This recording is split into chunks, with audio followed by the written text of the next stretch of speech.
Le Grand Matin Sud Radio, 7h-9h, Patrick Roger. Sud Radio vous explique à 7h48.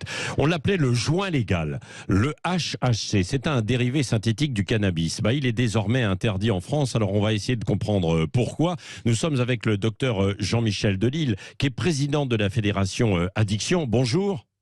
Bonjour. Qu'est-ce qu'était le HHC pour ceux qui ne connaissent pas, évidemment? J'en fais partie, je dois vous dire les choses. Ouais. Oui, nous-mêmes qui sommes spécialistes, nous ne le connaissions pas bien il y a quelques mois de cela, donc vous êtes pardonnés. Ouais. Alors, en l'occurrence, le HHC, c'est un dérivé de semi-synthèse du cannabis. Alors, semi-synthèse, ça veut dire que c'est fabriqué à partir d'un produit extrait de la plante, qui souvent est du CBD d'ailleurs, et qui est transformé chimiquement ensuite pour fabriquer ce HHC, qui a pour particularité d'être un produit assez proche du THC, donc le principe actif, la drogue qu'il y a dans le cannabis, mais sans doute avec des effets encore plus nocifs et délétères. Ouais, c'est ça. Et il y avait un danger d'addiction, c'est la raison pour laquelle on ne va plus l'autoriser à la vente? Il y avait surtout un danger de toxicité immédiate, puisqu'il y a eu beaucoup d'incidents relativement sévères, d'ailleurs aussi bien au plan psychiatrique, avec des crises d'angoisse, des attaques de panique, des choses comme ça, qu'au plan physique, avec une accélération du rythme cardiaque, des poussées tensionnelles, etc.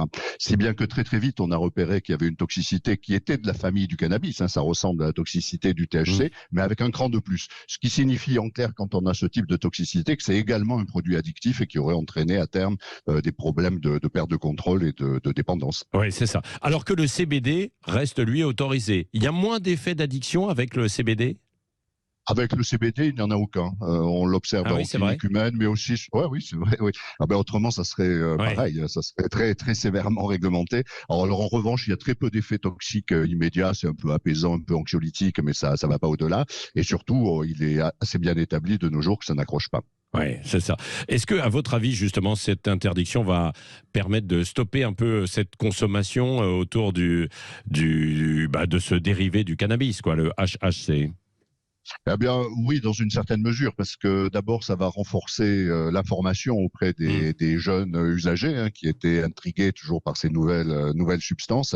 Ils vont mesurer, j'imagine, que si c'est interdit, c'est pas par principe, mais c'est parce qu'il y a déjà eu des incidents, donc ça va contribuer à modifier cette représentation. D'autre part, le HHC était également diffusé non seulement par Internet, où là c'est plus difficile à contrôler évidemment, mais également dans des boutiques style CBD, etc., qui a l'opinion sur rue et qui évidemment vont interrompre ce type d'approvisionnement dès aujourd'hui. Oui.